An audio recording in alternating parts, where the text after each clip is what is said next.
Hello everyone, আসসালামু আলাইকুম। কেমন আছেন সবাই? আজকে আপনাদের সাথে একটা স্পেশাল ব্লগ ভিডিও শেয়ার করতে চলে আসলাম। আজকে আমার বাসায় একজন স্পেশাল গেস্ট আসতেছে। তার সাথে আমি কিছুক্ষণ পরে আপনাদেরকে ইন্ট্রোডিউস করাই দিচ্ছি। তার আগে চলুন দেখা যাক আমি গেস্টদের জন্য কী কী রান্না করেছি। তো প্রথমে আমি রোস্টটা রান্না করে নিয়েছি, আর এখন আমি পোলাওটা রান্না করছি। তার মধ্যে আজকে আমার হেল্পিং হ্যান্ড আসেনি। সবচেয়ে মজার বিষয় কি জানেন?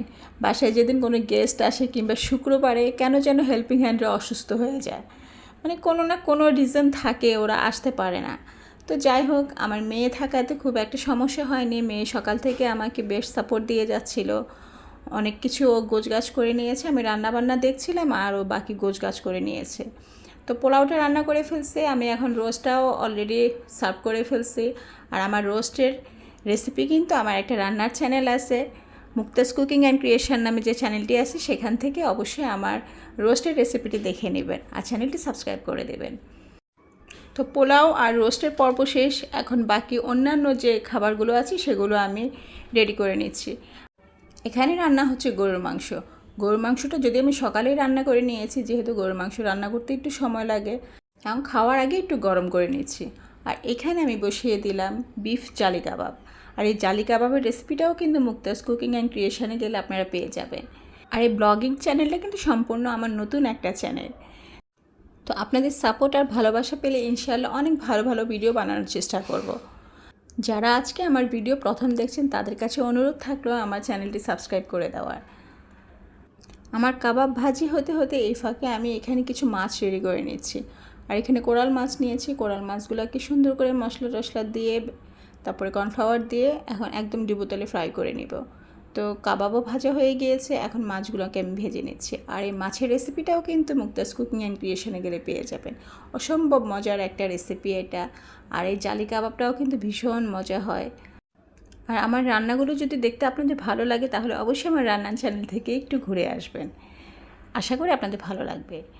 আর আমার রান্নাবান্না দেখতে যেমনই হোক না কেন, খেতে কিন্তু মাশাআল্লাহ ভালোই হয়।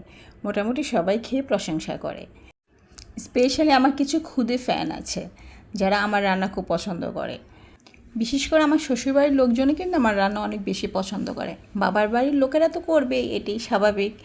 তো যাই হোক, নিজের রান্নার প্রশংসা নিজেই করছি, আপনারা আবার কিছু মনে করবেন না।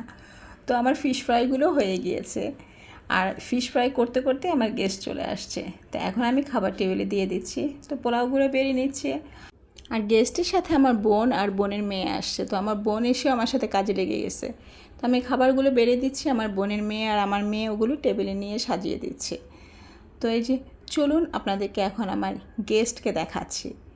এই যে বাচ্চা ছেলেটাকে দেখতে পাচ্ছেন, সে হলো গিয়ে আমার স্পেশাল গেস্ট, আর সাথে তার মা। তো আমি খাবারগুলো টেবিলে দিয়ে দিয়েছি, যে পোলাও, এখানে চিকেন রোস্ট, এখানে গরুর মাংস, আর এখানে ফিশ ফ্রাই, এখানে কাবাব আর স্যালাড। আর ডেজার্ট হিসেবে শুধু ফিরনি রান্না করেছি। সরি, ফিরনি রান্নার ভিডিওটা আসলে করা হয়নি, একদম ভুলে গিয়েছিলাম। আসলে এত ব্যস্ততার মাঝে না মনে থাকে না, অনেক কিছু স্কিপ হয়ে যায়। তো ফিরনিটা আমি ঠান্ডা করার জন্য ফ্রিজে রেখে দিয়েছি, আর খাবারগুলো আমি টেবিলে সার্ভ করে দিয়েছি। এখন আমি ওদেরকে ডেকে নিচ্ছি খাওয়ার জন্য। তো ওরা এসে বসে পড়লো। আর এই যে বাবুটা, ওর নাম হলো গিয়ে ওয়াসিফ। আর সে হলো গিয়ে, যে আমার ছেলেকে দেখতে পাচ্ছেন, তার অনেক বড় একজন ফ্যান। আমার ছেলের আবার একটা ইউটিউব চ্যানেল আছে।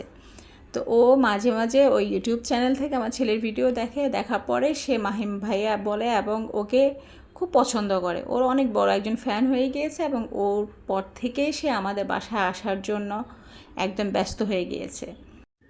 আপনাদেরকে আসলে বলাই হয় নাই যে ও মাহিম ভাইয়াকে কীভাবে চেনে। ওকে আমার বোনের মেয়ে পড়ায়, আমার বোনের মেয়ে ওর টিচার। তো যখন ওকে পড়াতে যেত, আমার বোনের মেয়ের সাথে ওর খুব ভালো একটা বন্ডিং হয়ে গিয়েছে। আর এই যে ওর আম্মুর সাথে খুব ভালো একটা বন্ডিং। ওর আম্মু আবার আমার বোনের মেয়েকে একদম ছোট বোনের মতোই স্নেহ করে, খুব আদর করে। মেয়েটা খুব মিশুক এবং জলি মাইন্ডের। ও যখন আমাদের বাসায় মনে হয়নি যে ও প্রথম আমাদের বাসায় এসছে কিংবা প্রথম আমাদের সাথেও দেখা হয়েছে। মানে এত সুন্দর করে সে আমাদের সাথে মিশে গিয়েছে, আর মনে হচ্ছে যে যুগ যুগ ধরে ওর সাথে আমাদের সম্পর্ক। যাই হোক, ওর ছেলেটাও আজকে প্রথম আমাদের বাসায় আসলো এবং নিজের হাতে ভাত খেয়েছে। এটা দেখে ওর মা একদম অবাক। ও বলল যে আন্টি, এই প্রথম ও নিজের হাতে মানে কোনো বাসায় ভাত খেয়েছে। ও কিন্তু বাসায় কখনোই নিজের হাতে খায় না, সবচেয়ে বড় মজার বিষয় কি জানেন, আমার বাসায় কোনো বাচ্চারা আসলে সহজে আমার বাসা থেকে যেতে চায় না। তো অনেকে আবার বলে এটাও আল্লাহর একটা রহমত, সবার বাসায় কিন্তু বাচ্চা যেতে চায় না। আর আমার বাসায় বাচ্চারা আসতে খুব পছন্দ করে, খুবই এনজয় করে আমার বাসায়, কেন যেন বাচ্চারা মানে মজা পায় অনেক। তো এই যে এটা আমার ছেলের রুম, ও ছেলের সাথে বসে ওখানে কম্পিউটারে গেম খেলছে, আমার হাজব্যান্ড এখানে বসে ফিরনি খাচ্ছে, আমরাও টেবিলে বসে কিছুটা ফিরনি খেয়ে নিলাম। তারপর একটু গালগপ্প করার পরে যেই সন্ধ্যা হয়ে আসলো তখন আবার একটু চা পর্ব চলছে। তো ওরা আমাকে আর সন্ধ্যার সময় কোনো নাস্তা বানাতে দেয়নি, ওরা বললো যে দুপুরে এত বেশি খেয়ে ফেলছি যে এখন আর সন্ধ্যার সময় কোনো নাস্তা খাওয়া পসিবল না। তো শুধু আম কেটে দিয়েছে আর দই মিষ্টি, আর বললো যে শুধু একটু চা বানিয়ে দিন। তো আমি আবার চাটা খুব ভালো বানাই, আবার একটু নিজের প্রশংসা করে নিলাম। তো চাটা মুখে দিয়ে এমন একটা সুন্দর রিয়াকশন দিল যে দেখে আমার ভালো লাগলো, বললো যে আন্টি এরকম চা আমি খাওয়ার জন্য বারবার আপনার বাসায় আসবো। তো এটা শুনতে কার না ভালো লাগে বলেন, আর নিজের প্রশংসা শুনতে সবারই ভালো লাগে। তো খাওয়া দাওয়ার পর্ব শেষ, এখন চলছে বিদায় পর্ব। তো ওরা যাওয়ার আগে ওর আম্মু আমাদেরকে অনেক বেশি ফোর্স করতেছিল ওর বাসায় যাওয়ার জন্য, আর আমি ওকে বললাম, ও আসিফ তুমি কি আমাদের বাসায় থাকতে চাও? তো একটু সে লজ্জা পেলো আর সম্মতি জানালো যে সে থাকতে চাচ্ছে। তো আমার আজকের ভিডিও আপনাদের কেমন লেগেছে তা অবশ্যই আমাকে কমেন্টস করে জানাবেন, আর ভিডিও ভালো লাগলে একটা লাইক শেয়ার দিয়ে আমার পাশে থাকবেন। আজকে এই পর্যন্ত, আল্লাহ হাফেজ।